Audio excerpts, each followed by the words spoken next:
Thank you, colleagues. We will resume business. And as members will be aware, I am required under standing orders to decide whether or not, in my view, any provision of a bill relates to a protected subject matter. That is, whether it modifies the electoral system and franchise for Scottish parliamentary elections. In the case of this bill, in my view, no provision of the Children Withdrawal from Religious Education and Amendment of UNCRC Compatibility Duty Scotland Bill relates to a protected subject matter. Therefore, the bill does not require a supermajority to be passed at stage 3. Point of order, Martin Whitfield. Grateful, Presiding Officer, and I seek your advice in relation to Standing Orders Rule 986, which would allow at this stage a bill that has been amended to be referred back to the committee to look at the amendments, not being more than half of the amendments passed.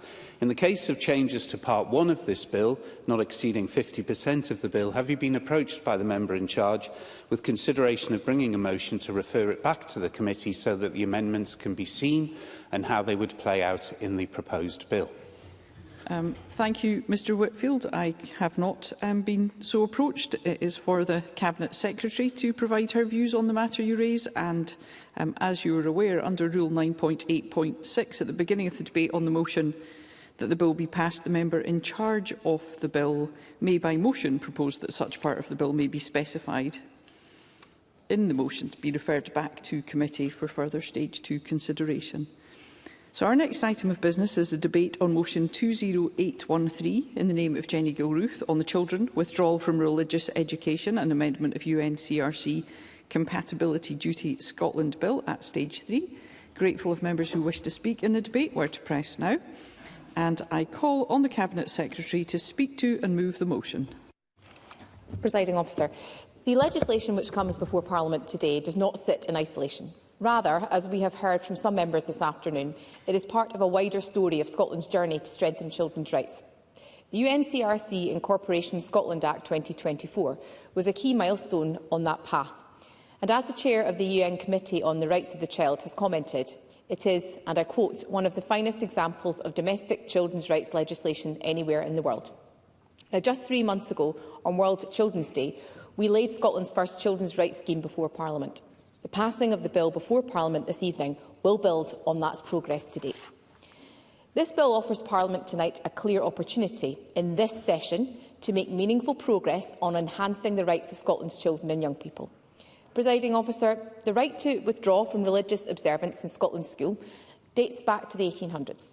Consequently, perhaps, there is no legal requirement currently to consult children about being withdrawn from religious observance in Scotland's schools. Thankfully, things have moved on since the 1800s.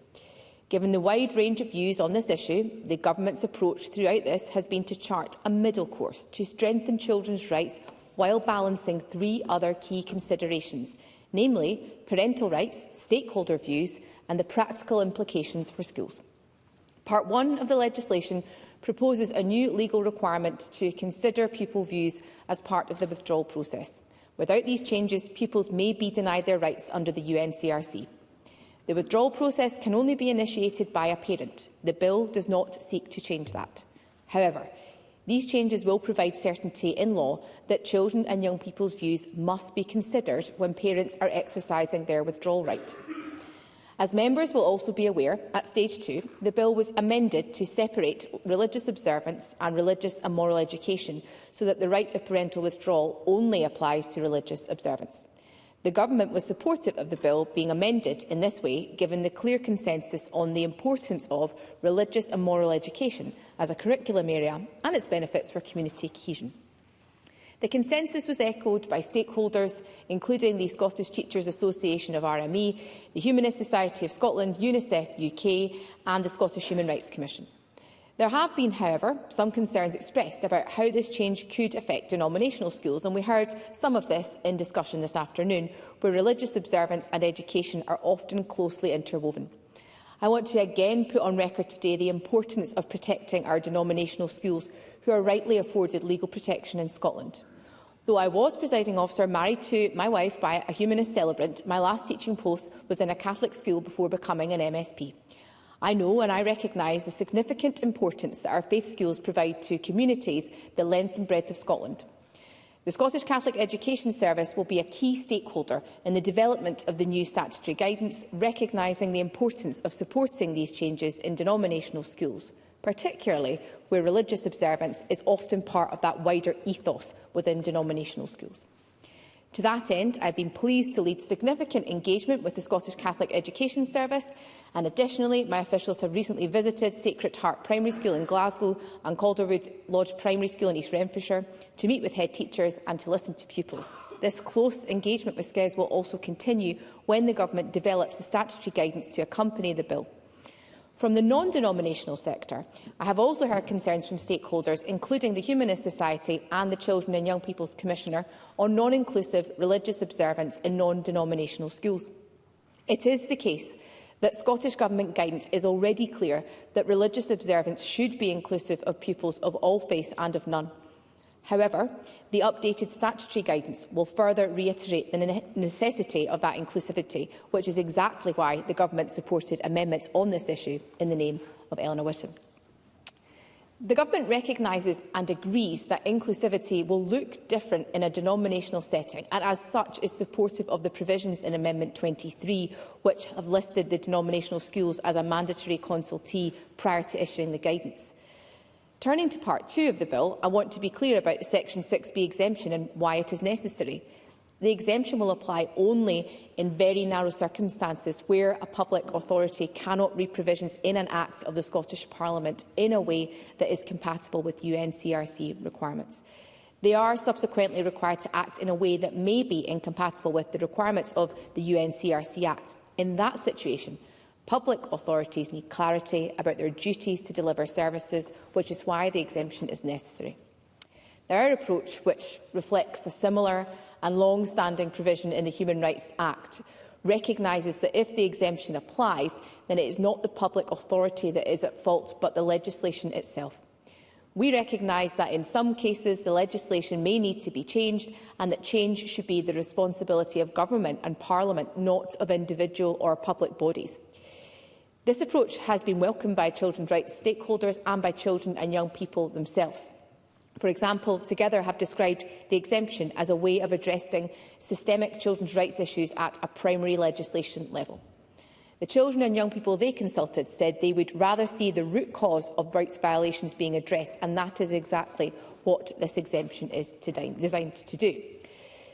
The Government cannot predict every future case or scenario, but what we can do is to ensure that we have a clear and robust legal framework. This is one which is capable of responding to our collective understanding of children's rights, which Parliament has previously recognised, an understanding that will continue to evolve, particularly as new cases come before the courts. Through the bill and the wider UNCRC Act framework, we are seeking to create a clear and joined-up approach, and I would pay tribute to the Children's Commissioner, the Scottish Human Rights Commission and to Together for their constructive engagement on these pertinent issues. In closing, Presiding Officer, this bill offers Parliament a real opportunity to strengthen children's rights in Scotland, in our schools, in our legislation and in how the Government is held to account. This bill is a mark of progress in improving the rights of children and young people in Scotland, but it is not an end point. The Government's approach has been to work with members on as broad a base as possible, and I want to thank members, the Equalities Committee and stakeholders for their thoughtful contributions throughout the bill's development. Together, I believe we have improved the bill. And in that spirit, I hope that members will vote to support greater rights for Scotland's children tonight at decision time. I move the motion in my name. Thank you. And I now call on Miles Briggs. Thank you, Presiding Officer. And can I start by thanking the Equalities, Human Rights and Civil Justice Committee for the work that they've undertaken on the bill, and those who have given evidence and the organisations who have provided briefings ahead of the different stages of this bill as well. And from the outset, Scottish Conservatives have stated that we believe it is important that children have a say in their education, but any change must also respect the crucial role parents play in shaping their upbringing. And as we have seen recently with the passage of the Children Care Experience and Services Planning Bill, the ability for ministers to actually incorporate UNCRC into law is becoming more and more problematic. I think that is quite clear from what we've seen in the passage of this bill as well. Scottish Conservatives have consistently expressed concern that the bill risks creating confusion and conflict not only within families, with unclear safeguards around how parental rights and children's views would be balanced in practice, whilst also placing significant burdens on schools and teaching staff at the very time they're telling us that they're facing so many other challenges. And as I stated at stage one, we support the principle of children being able to be informed and involved about decisions affecting them and their education. But I believe we already effectively have a system in place to make sure that that is age appropriate at a stage in young people's lives. And although data is not always available, we know that, for example, it's estimated that 4,000 pupils in Scotland are currently withdrawn from RME and RO.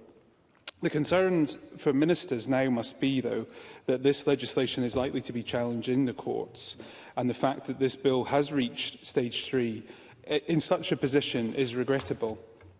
As Women for Scotland have stated in their briefing ahead of today's debate, the Scottish Government must also exercise its powers in a manner which is compatible with the requirements of Article 2 of Protocol 1 of the European Convention on Human Rights, particularly the second sentence, which has been incorporated into Schedule 1 of the Human Rights Act 1998, which states, in the exercise of any functions which it assumes in relation to education and to teaching, the state shall respect the right of parents to ensure such education and teaching is in conformity with their religious and philosophical convictions. And consequently, parents have a fundamental right, which is the state must respect and protect how they want to raise their children in accordance with their views and beliefs and what is best, they believe, for the...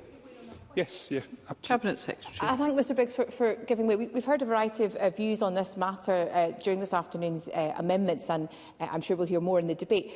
But I'm conscious that the provisions the Government has put forward do not seek to alter or change a parent's right to withdraw their child from religious observance. Now, I would welcome some reflection on that from Mr Briggs, as the Government is not proposing to change parents' rights in that regard. Miles Briggs. So I think that's where the courts ultimately will have to judge whether or not the government has overstepped the mark in this legislation, given the contradictory UNCRC and European human rights different protocols which will now be in place. And I think that is something we will see who if they bring that forward. But I think it is important, though, that we look at what this means for teaching professionals. And this debate has seemed very bureaucratic anyway, as we've gone through this afternoon's amendments. But we have heard about the burden, the bureaucratic burden, which has already been faced by teachers and schools, and the concerns that this will have for the wider school community as well.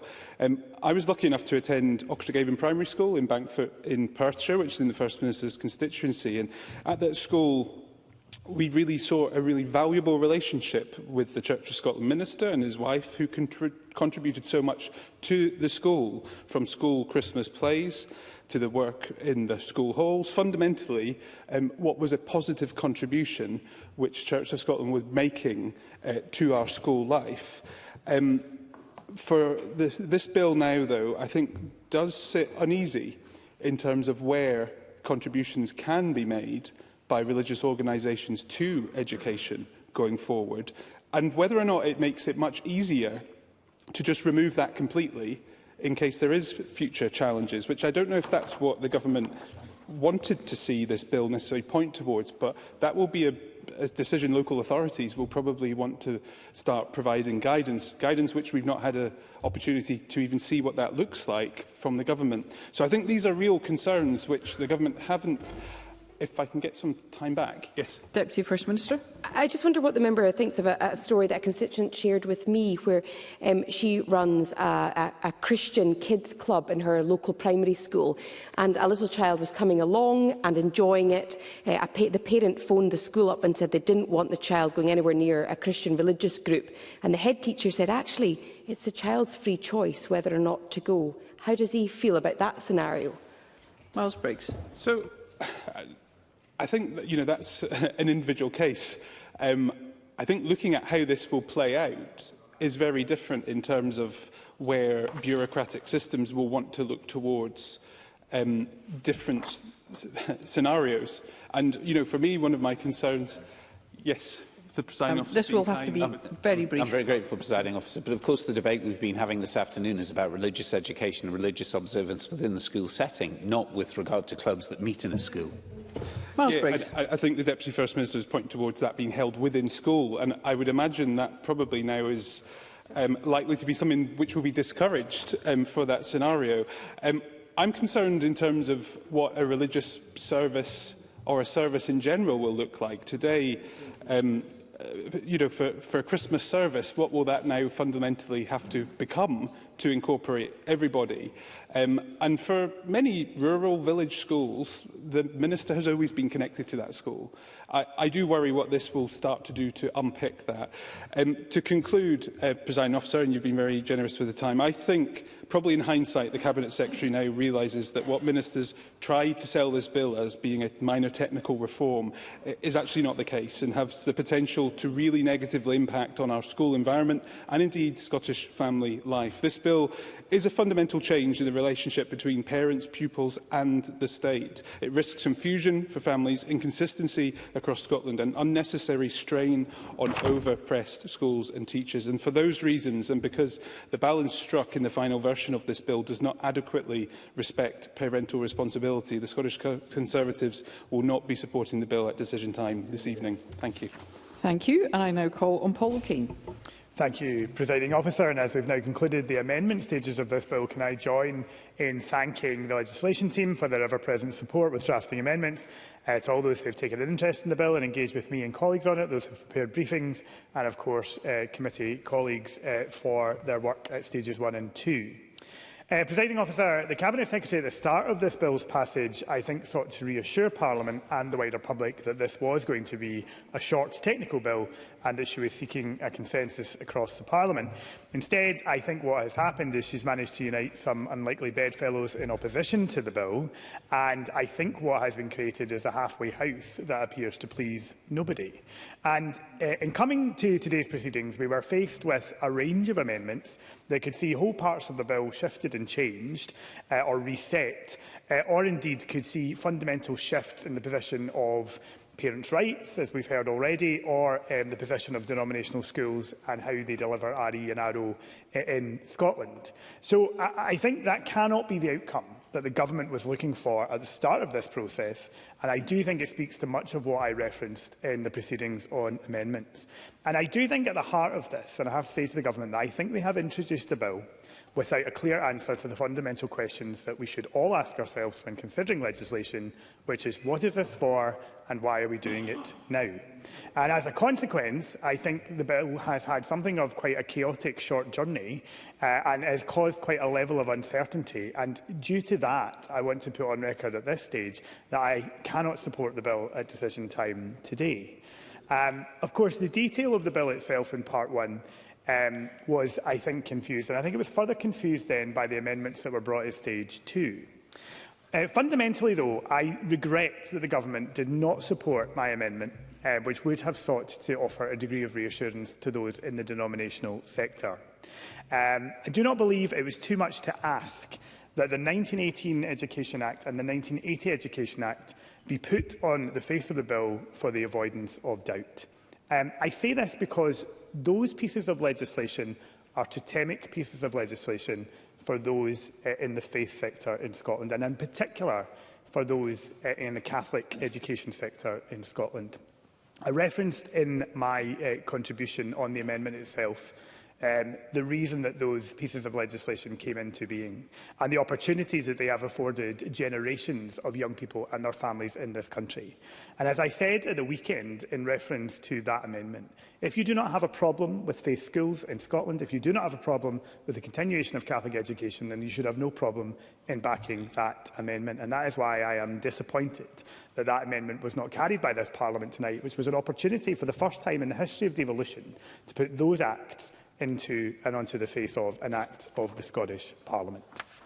Furthermore, making substantial changes to practices in Scottish schools that have existed for decades and particularly affecting denominational settings, I don't think should have been rushed through by amendment in the last months of a parliamentary session. I think this required a much more considered approach and a fuller discussion. In my opinion, throughout the bill, there has been a lack of understanding about a denominational school and how it operates. And I think we've seen that in the varied amendments which were considered earlier, which has resulted in the confused bill, as I've already said, that we've ended up with. And it was actually remarkable to see some of the interventions that were made in the intervening period. Indeed, the Bishops' Conference of Scotland, I think, gave very stark warning about their concerns at the conclusion of Stage 2.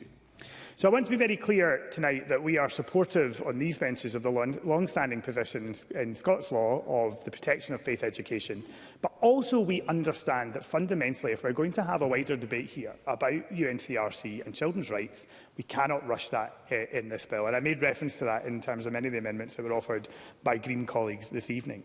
There is a fundamental and complex relationship between the rights that are advanced for children and young people and the rights of their parents. And that will take a longer debate and a longer time to understand and cannot be, as I say, rushed at this point in the parliamentary proceeding.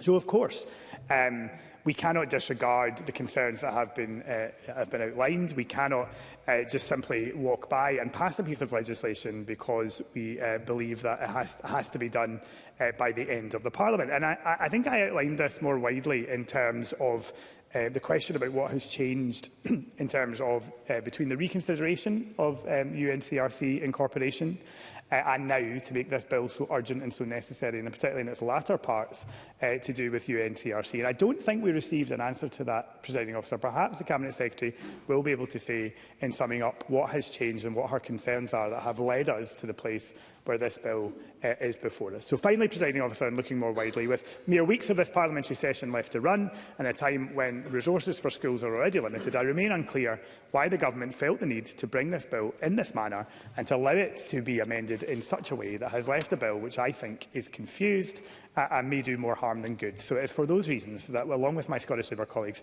we will vote against the bill tonight. Thank you. And I now call on Maggie Chapman. Thank you, Presiding Officer. I want to begin by thanking a number of people who have helped us get to this point today. As ever, the legislation team are unsung heroes, expertly drafting amendments, often at very short notice. Without their work, we would not be here. I thank, too, the Clerking and Spice teams of the Equalities, Human Rights and Civil Justice Committee for guiding us through stages 1 and 2. Presiding Officer, this Parliament has been on a journey towards better recognising and protecting the rights of children and young people. In 2024, we enshrined the UN Convention on the Rights of the Child into Scots law. Before that, my Green colleague, John Finney, ensured that all children are protected from physical assault. We believe that UNCRC incorporation is the start, not the end, of ensuring everything we do upholds the rights of children and young people. Despite incorporation, our age of criminal responsibility is still just 12, lower than the UN Committee on the Rights of the Child recommended age of 16, and even lower than its supposed absolute minimum of 14. And the 1980 Education Act allows children to be withdrawn from religious activities in schools without their consent and without even asking for their views to be taken into account. That is clearly contrary to the Convention, and I welcome the opportunity to correct that. But a major problem remains. As we've heard, this bill today, as drafted, allows a young person to opt back in if they've been opted out of those activities, but not to opt out themselves. The Scottish Human Rights Commission, together the Alliance for Children's Rights, Humanists Scotland and the Children and Young People's Commissioner are totally united that the bill must include that extra provision. I appreciate that the Scottish Government listened to these experts and supported my amendment to create a power to introduce an independent right to withdraw via regulations. But because my Amendment 7A was not accepted, there remains no requirement to introduce or even to consult on these regulations, and there is no timeline either. It is possible that power could sit on the books for years and not be used. Many other powers have so languished. This would be completely unacceptable. Presiding Officer, I'm not an expert in children's rights. With respect, neither is the Cabinet Secretary, nor Stephen Kerr, nor Paul O'Kane. But the Children and Young People's Commissioner is. Professor Angela O'Hagan and the Scottish Human Rights Commission are. Children in Scotland are experts too, and the Children's Parliament, as are Kibble, Save the Children, UNICEF, the Scottish Child Law Centre, and many more organisations besides. Without exception, they are all saying that, without the independent right, and I quote, Part 1 in its current form does not achieve compliance with the UNCRC. Without that compliance, the Scottish Government is running a risk of legal challenge. The Cabinet Secretary will know that, given the successful legal challenge in Northern Ireland, there are concerns that a challenge could succeed here. The Cabinet Secretary has had a letter from Together and the Humanist Society saying that an independent right to withdraw, and again I quote, is the only approach that is compatible with children's human rights, and it is the only approach that will provide a clear, equitable and legally resilient settlement. Presiding Officer, I will deal with Part 2 in closing, but for now I'll end by saying we must listen to the experts, and the Scottish Government must today give a clear commitment that it will consult on an independent right to withdraw should it be re-elected after May. The Cabinet Secretary still has time to give that clear commitment that she will consult on that independent right for a child to withdraw themselves from religious observance if her government is re-elected, and I urge her to do that later this evening. Thank you. Thank you. I now call on Alex Cole-Hamilton. Thank you very much, Presiding Officer. Before I start, can I remind the Chamber of my register of interest in that, firstly, that I am married to a Roman Catholic primary school teacher, and I was formerly the convener of Together, the Scottish Alliance for Children's Rights. I am pleased to speak for the Scottish Liberal Democrats at stage 3 of this important bill. Before politics, Presiding Officer, I was a youth worker. Fighting for the rights and well-being of children is in my DNA. It's why I'm in politics. That is why legislation like this matters to me, and it matters to my party.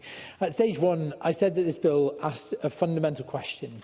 Do we believe that children have rights? And do we believe those rights should be taken seriously in the day-to-day decisions that shape their worldview? In our view, the answer remains, of course, yes. And Part 1 of the bill strengthens the requirement for schools to involve children where decisions are taken about their participation in aspects of school life that affect their values. It requires that children are informed, that they are given the space to express their view. It requires engagement where disagreement arises, and it ensures that their views are considered in line with their age and maturity. But make no mistake, Presiding Officer, we are talking about a vanishingly small number of cases where such a disagreement will take place. But it does reflect Article 12 of the UN Convention on the Rights of the Child, the right of the child to express a view in matters affecting them, and for that view to be given due weight according to their age and maturity. We all signed up to that principle when this Parliament, by unanimity, passed the Incorporation Bill. That principle is not radical, it is foundational.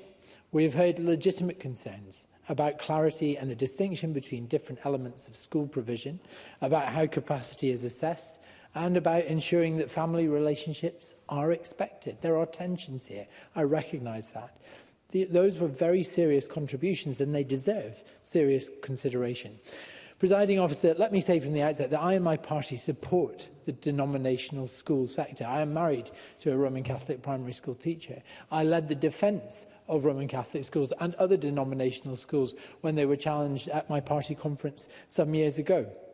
Religious education has been disaggregated from religious observation, and I believe the bill is now in a space where we're not disrupting religious education or threatening the existence of those denominational schools. Stage 2 has improved the bill. Clarifications have been made. Safeguards have been strengthened. The balance between recognising children's voices and respecting the central role of parents has been made all the clearer because of it.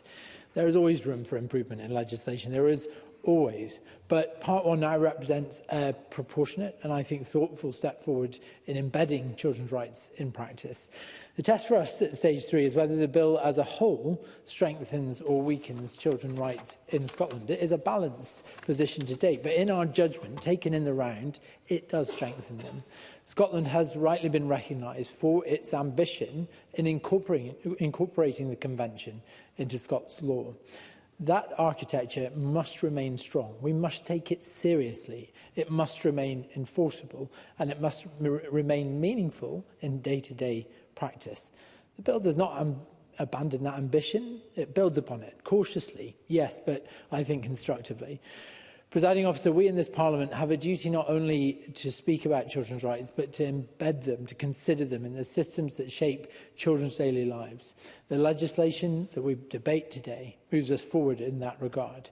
So today, Liberal Democrats will vote for the bill at stage 3, not because it's flawless, but because it represents measured progress and because children's rights are too important just to be left standing still. Let us ensure, Presiding Officer, that Scotland's approach to children's rights remain not only ambitious, but careful, balanced and worthy of the young people it serves. Thank you. Thank you. And we move to the open debate. I call Karen Adam to be followed by Stephen Kerr. Thank you, Presiding Officer. Presiding Officer, this bill is about children's rights showing up in the real world, in the school day, and in the decisions that adults make that can change how a young person experiences their education. Parents have had a long-standing right to withdraw a child from religious observance, and what this bill does is bring children's rights into that reality in a way that schools can actually operate. When a withdrawal request is received, the pupil must be told that the request has been made.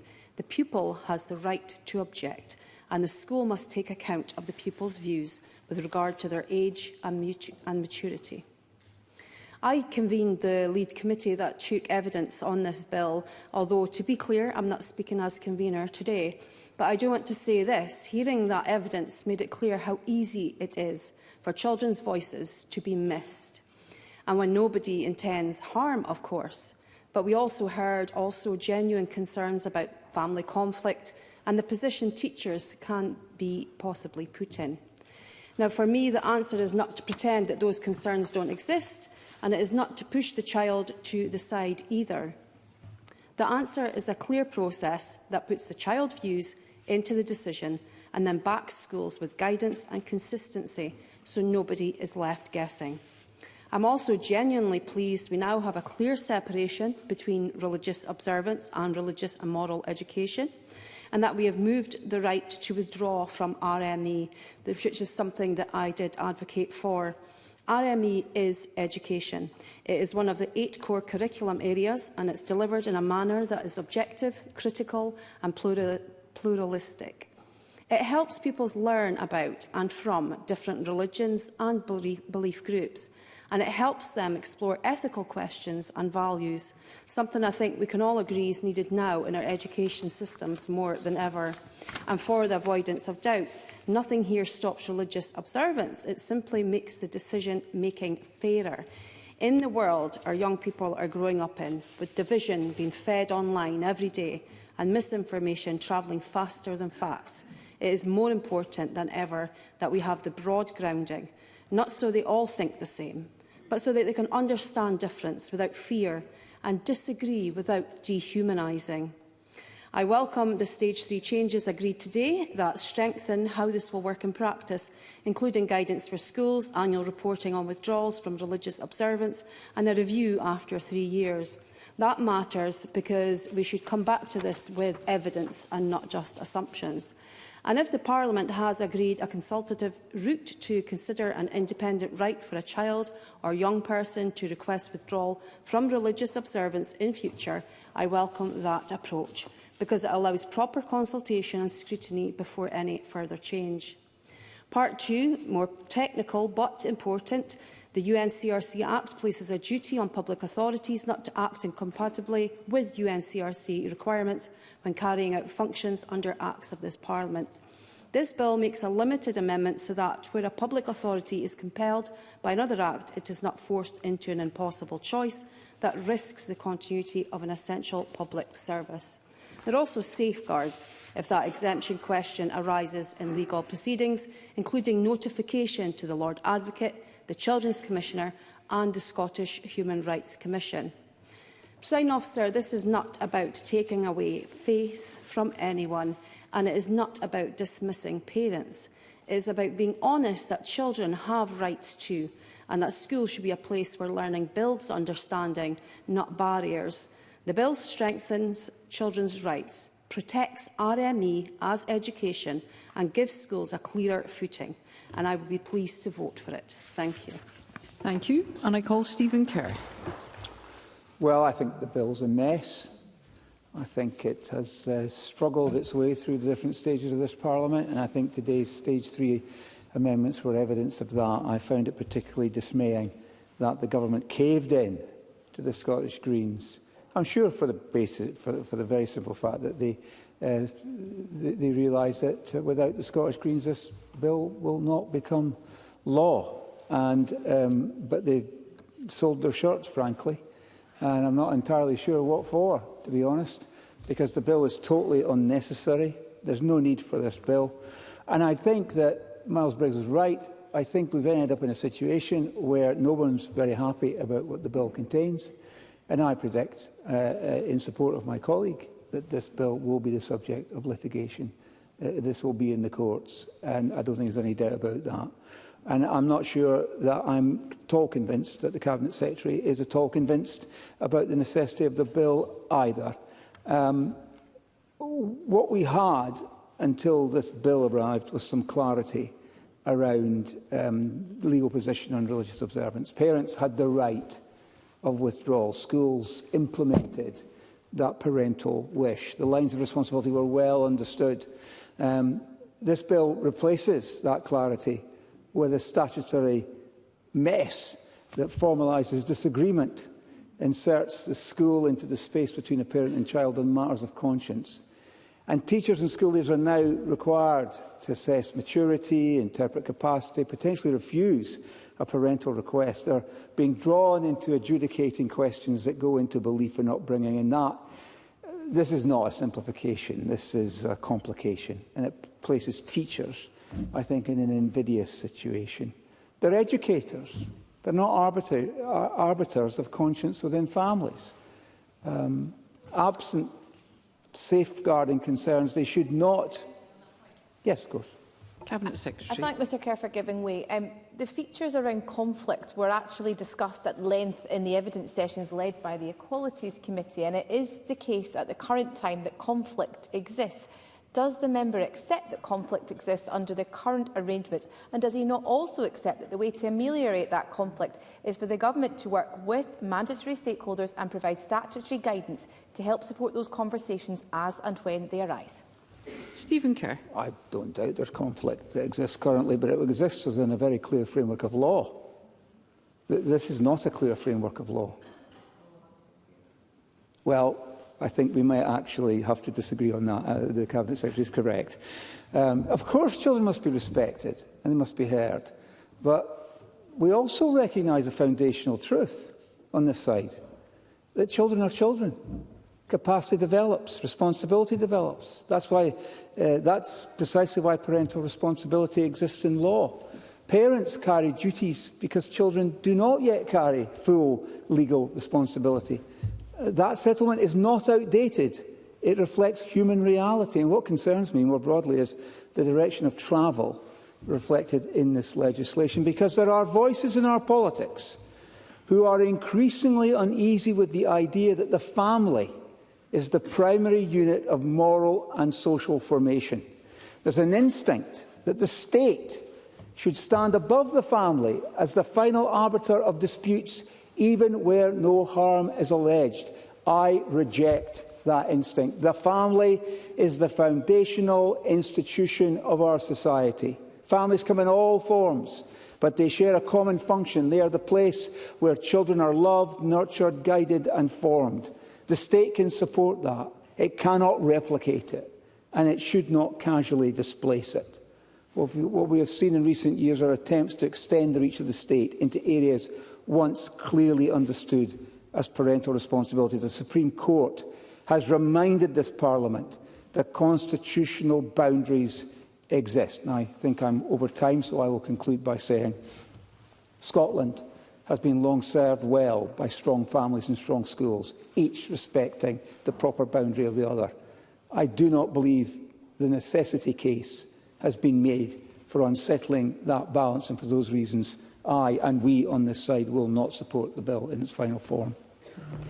Thank you. A brief contribution from Graham Simpson. Thank you, and it will be brief. I think, to agree with Stephen Kerr, that this bill is a bit of a dog's breakfast. And I see two problems with it, and I approach it just from a point of view of does it work legally, and not from a religious point of view. So we have a situation where a pupil can opt in to religious observance against their parents' wishes, but they cannot opt out. And there's a conflict. So if we're serious about children's rights, then that's a conflict within this bill, and that's wrong.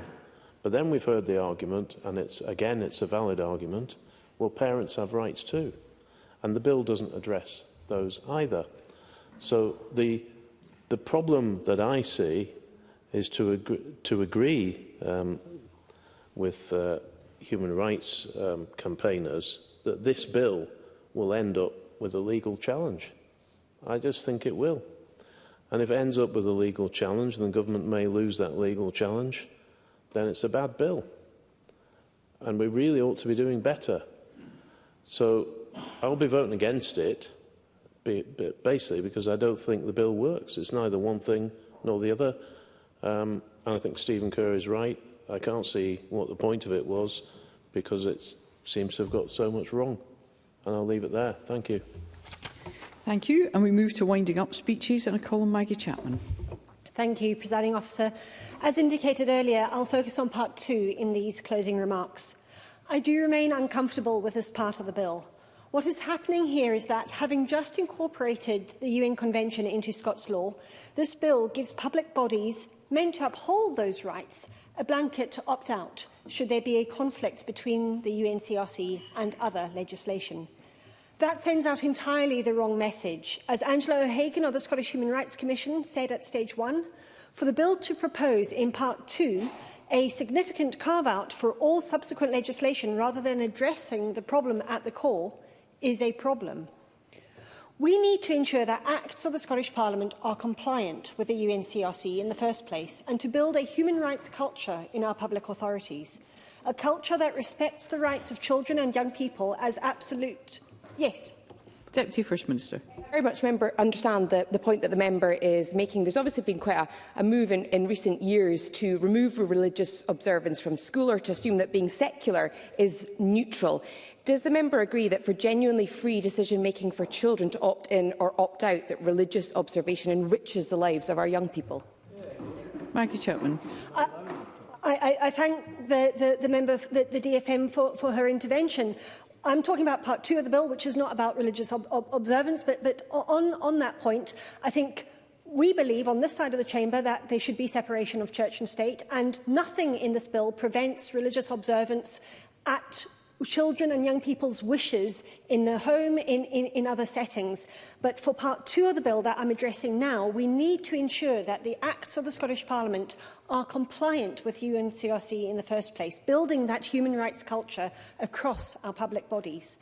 That culture must respect the rights of children and young people as absolutely prime, and that recognises that it must discharge its duties in a way that respects those rights. This bill does not do that. Amendments to the bill made by the Cabinet Secretary and myself have addressed that problem in part. There will now be clear reporting mechanisms, and public bodies will need to inform the relevant authorities when they are considering an action required by law but possibly contrary to UNCRC. However, I do remain disappointed that there will be no proactive auditing process so that we can identify clashes before they happen. And I'm still not convinced why the Scottish Government would not give the Children's Commissioner the ability to refer legislation directly to the court for a decision on compatibility. Presiding Officer, Nelson Mandela told us that, and I quote, "To deny people their human rights is to challenge their very humanity." That is why Greens have worked so hard to ensure the rights in this bill are meaningful, are expanded and can be enforced by children and young people and the organisations that represent them. Scottish Greens have worked hard with those children's rights experts to make this well-meaning but flawed bill better. As a result, it now protects the vital role of religious education in promoting religious understanding and tolerance in our plural society. I'm also pleased we will know more and earlier about potential clashes between existing legislation and the UNCRC. But for the reasons I mentioned earlier, primarily the Part 1 issues I have with the bill, The balance is still, in our view, not quite right. We won't support the bill at decision time, but we will abstain then this evening. Had the bill been drafted from the start, working more closely with children's rights organisations, it might have been a different story. To close, Presiding Officer, I remain hopeful and committed to supporting the introduction of a Scottish Human Rights Bill in the next session of Parliament. It will be landmark in our legislation. It will provide a once-in-a-generation opportunity to ensure that both existing human rights and, I hope, many new rights will be at the heart of every public policy decision made. But before we start on that bill, we must learn the lessons of this bill. We must use the new Human Rights Bill to build a human rights culture in our public bodies. We must involve human rights experts more and earlier. And we must ensure there are clear mechanisms to ensure that everything we do and every piece of legislation we pass are compatible with our human rights objectives. Only then will we be sure that the essence of our humanity that Mandela talked about, that everyone, everywhere, in all aspects of our lives, have rights that must be respected. Thank you, is truly Ms. at the heart of the laws and policies we make. Thank you. Thank you. And I call on Martin Whitfield. Presiding Officer, and I refer to my register of interests. And can I also apologise to Karen Adams for having to step out during her contribution? I will look it up, I assure her. This Parliament was asked today to consider a bill that, at its heart, addresses two of the most sensitive areas in our education system: religious observance, religious education, and the rights and responsibilities of parents, schools and children.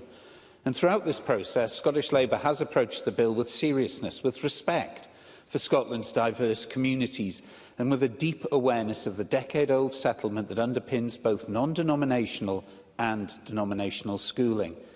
But it is now abundantly clear that the Scottish Government did not do the preparation work necessary for the bill of this importance. The Stage 1 committee concluded that ministers had failed to gather the evidence required, leaving Parliament to legislate without sufficient clarity and in the face of significant dangers of unintended consequences for schools, families and children.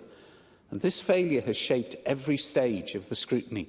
The Government has also shown a striking lack of understanding of denominational settings, settings whose legal status, religious character are not only long established, but they are protected in statute. And so serious have these concerns been that the Bishops' Conference of Scotland felt compelled to intervene publicly, warning that several of the amendments risked eroding the distinctive ethos of Catholic education. Presiding Officer, that is unprecedented, and it should have given ministers pause. And at the same time, the Government has failed to provide the evidence, the impact assessments, the policy coherence required to reassure parents whose rights are expressly recognised in Scots law and in the UN Convention about the consequences of the changes being proposed. The bill, in its current form, has created confusion rather than clarity, division rather than consensus. And we've also heard deep concern from teachers, local authorities about workload, resources. Schools are already stretched, yet the Government has brought forward significant administrative duties, new decision-making responsibilities, without the resources to implement them. That's not respectful, that's not realistic, and it's not responsible lawmaking. Scottish Labour supports our faith schools. We support parents' rights to make decisions about their children's education. And we support the principle that children should be consulted in ways that are appropriate, that are balanced, that are rooted in the relationships of trust that exist between families and schools. But the bill before us does not achieve that balance.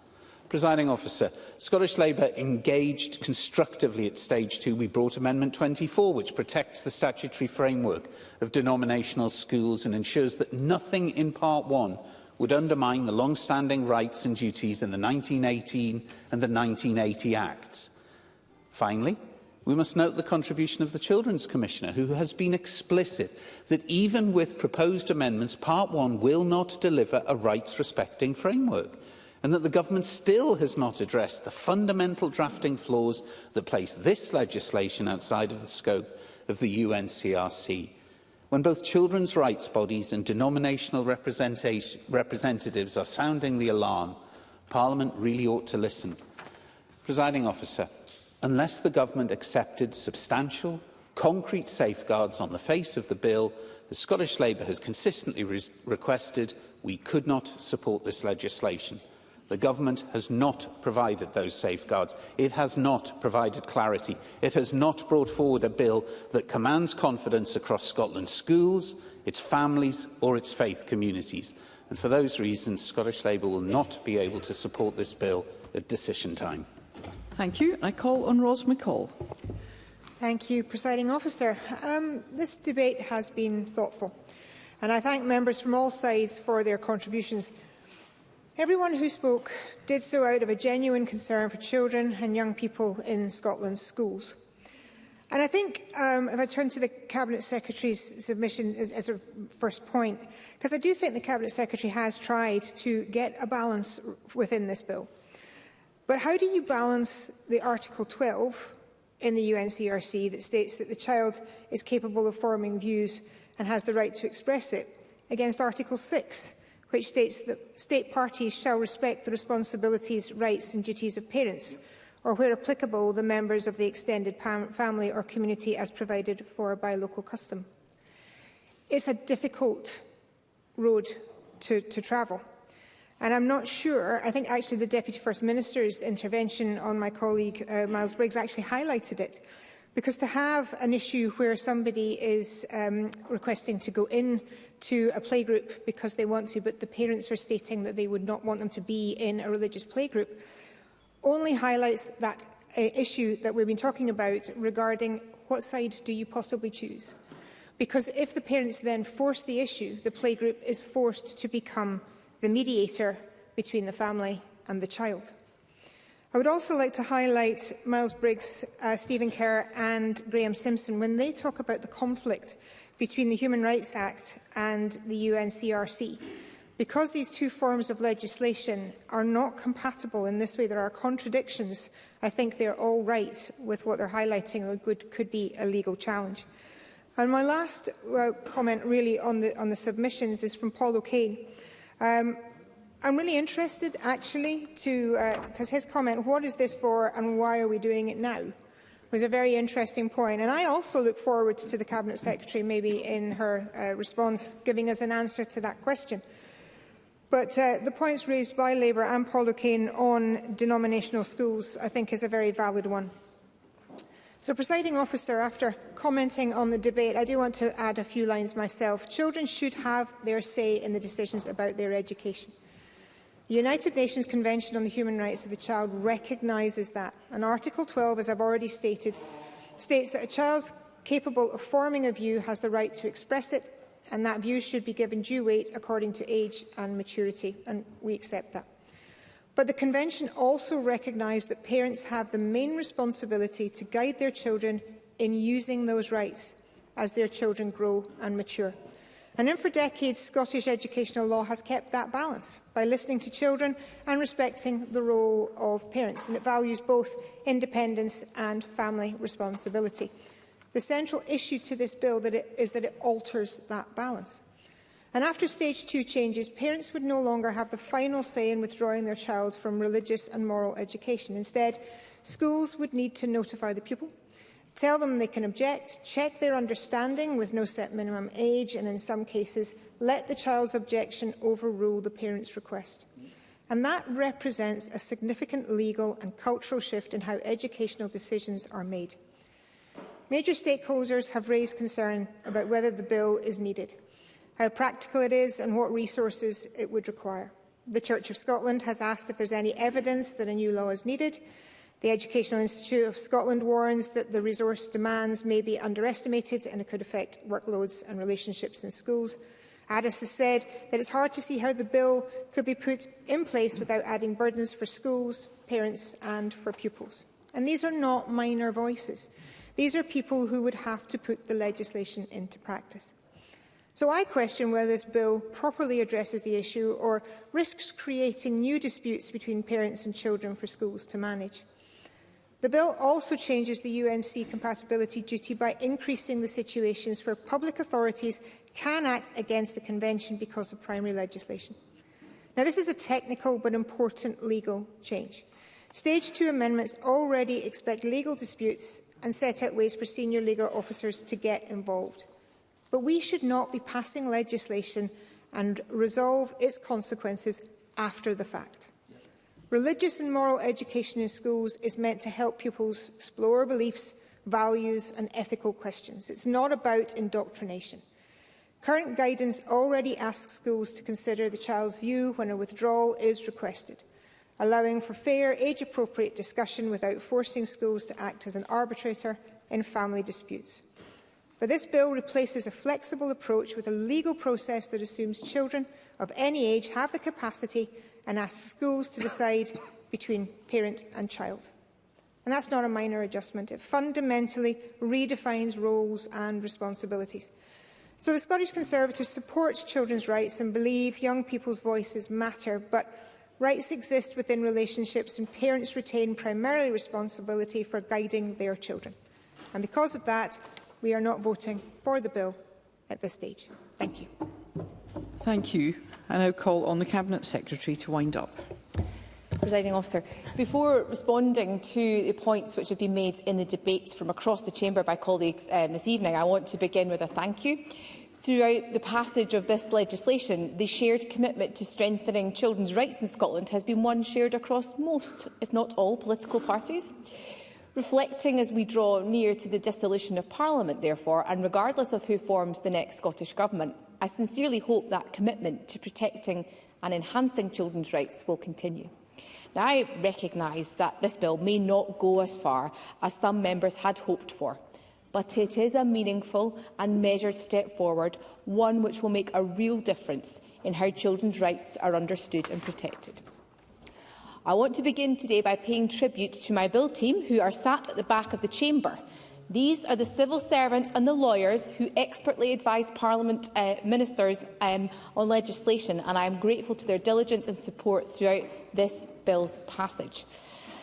There have been a number of points raised by members in the contributions this afternoon. I want to start by addressing why this legislation is required. As has been rehearsed throughout Stage 2 and Stage 1 and again in the amendments today, Part 1 is necessary to address questions which have been raised about UNCRC obligations in relation to existing legislation. Part 2 of the bill is necessary to bring clarity to the law in relation to stopping public authorities from being caught with conflicting duties. Now, I think it is important, Presiding Officer, to again restate that this is a short and a technical bill in nature. And it is the case that we have been able to chart a middle ground through the legislation and find consensus on a number of different issues. Happy to do so. Paul O'Kane. I'm grateful to the Cabinet Secretary for giving way. On the Part 2 provisions, could she point to an example of where she thinks a public authority may require that exemption? Because I don't believe she's been able to do that thus far, and it would be useful for the record. Cabinet Secretary. Mr O'Kane and I have discussed this. I think at Stage 2 I'm not able to give him an example at the current time because it is a future-proofing power to protect our public authorities, and that has been the purpose throughout the bill. But it's also a power that is reflected in the human rights legislation, the Human Rights Act of 1998, so it's not unusual in relation to the approach the government has taken, but it is actually much more focused.